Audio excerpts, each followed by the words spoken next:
And our Politics Monday team is here for a check-in on the 2024 campaign. That is Amy Walter of the Cook Political Report with Amy Walter and Tamara Keith of NPR. Good to see you both. Hello. Thank you. Let's pick up where Lisa left off there. The candidates are going to be debating on Wednesday night. This one's hosted by News Nation at the University of Alabama in Tuscaloosa. This debate does have the most strict requirements so far. Doug Burgum, the North Dakota governor, failed to qualify for the stage, so he ended his presidential bid. And this is what he said in part as he ended it. He's slamming the RNC's debate criteria. He says these arbitrary criteria ensure advantages for candidates from major media markets on the coasts versus America's heartland. None of their debate criteria relate to the qualifications related to actually doing the job of the president. Amy, how are you looking at this next fourth debate?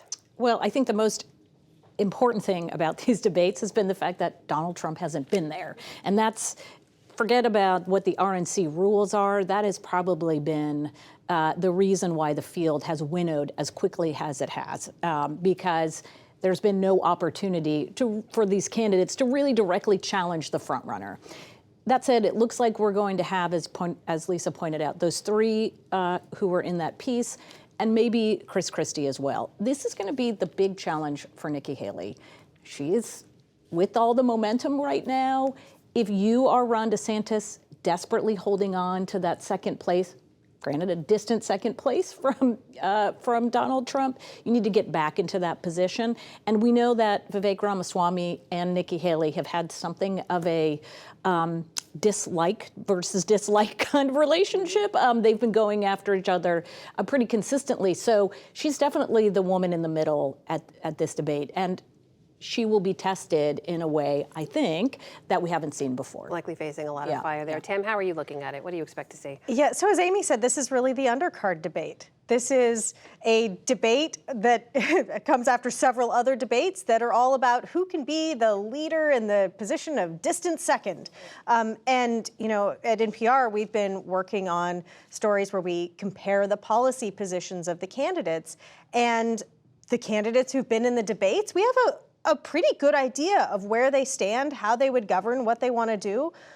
With Trump, he hasn't been pressed because he hasn't been in the debates. And so there's a lack of specificity on his positions that you don't see with these other candidates because they truly have been pressed. Of course, that also explains why he wouldn't want to be at these debates. Why would he appear at a debate with a bunch of people who are not even like close to nipping at his heels, and where he could be forced to like actually say what his position is on abortion or how he would replace Obamacare or, you know, answer to some of Ron DeSantis's charges that he's basically campaigning on things that he campaigned on in 2016 and never did. Well, Tam, we are seeing from former President Trump this relatively new line of attack now. He is now sort of flipping the script.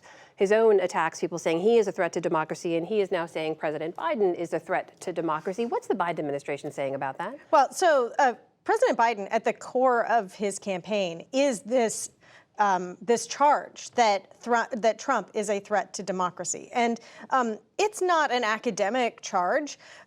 In the president's campaign launch video, re-election video, there is footage of the January 6th insurrection, where the former president's refusal to admit the results of a free and fair election led to, and his words, led to lots of people storming the U.S. Capitol, waving Trump flags and bludgeoning police with, you know, flagpoles. And he continues to repeat that lie. And he continues to repeat that lie. Yeah. So what the Biden campaign says is, yes, of course, there is a receptive audience among Trump loyalists, among the people who support Trump and are going to vote for Trump.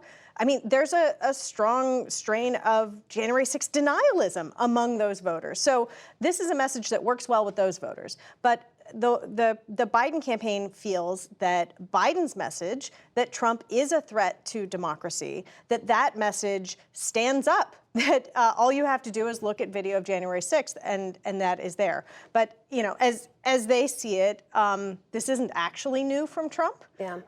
He has claimed that the prosecutions of him are anti-democratic. Yeah, I mean, clearly he's trying to neutralize liability here, and we see it going on in Congress as well. We have Congress directly going after Hunter Biden, suggesting that they are going to use Hunter Biden's business relationship with his family as a cause for potentially impeaching the President of the United States, and basically taking the message to voters that, look, everybody's corrupt, right? He does some bad things.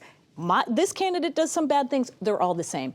The one thing, though, I would say, if you're the Donald Trump campaign, the one message that works best for the Donald Trump campaign is on the economy. He has a double-digit lead right now over Biden on the economy. I think that, yes, I understand why he's doing this, why he wants to put Biden on the defensive, but really the most effective campaign he can run is one that focuses almost entirely on the economy. That requires a level of discipline that Donald Trump does not currently show or has never currently showed. Yeah, and he yet has, to see. Or never seen. He has this long-standing pattern of, I know you are, but what am I? Right. And he did that during the Republican primary in 2016. He does it all the time. We've seen this before. So we've seen this Yeah. before. Yeah. And, Meanwhile- and it has the effect of muddying the water. I do want to talk about what's happened on Capitol Hill this week, too, because the talks on Capitol Hill that could have helped to advance some of that funding President Biden has been requesting for aid in Ukraine and Israel and Taiwan, those talks have now broken down. They were over border policy, Amy, which Republicans have insisted be part of this foreign aid bill. We saw the OMB director, Shalonda Young, send a pretty strong letter to congressional leaders. This is what she had to say. Cutting off the flow of U.S. weapons and equipment will kneecap Ukraine on the battlefield, not only putting at risk the gains Ukraine has made, but increasing the likelihood of Russian military victories. Amy, is there any realistic path forward on this aid bill right now? I mean, I've talked to some folks who think that there might be a way that some of this aid gets through, though it may not be through this vehicle, but through a different vehicle.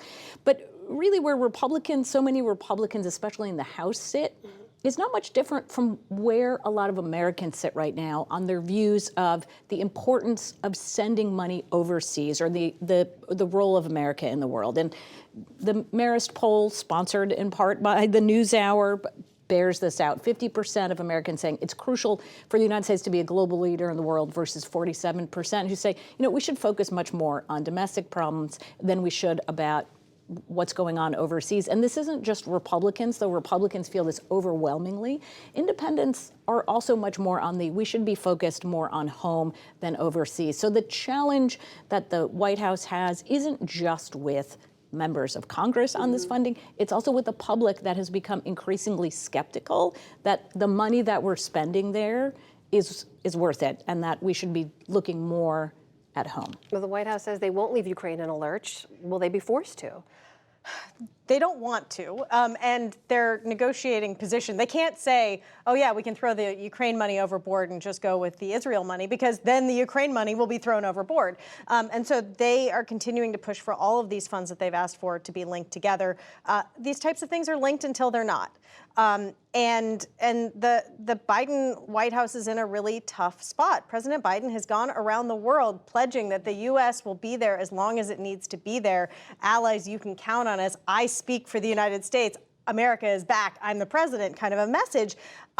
That message becomes more difficult when he can't get Congress to pass the funding that Ukraine needs, that the White House says Ukraine needs, that other allies are counting on the U.S. to deliver. So that is a real challenge for the White House. The clock is ticking on Capitol Hill. We'll be following it all. Tamara Keith, Amy Walter, always good to see you both. Thank you so much. You're welcome.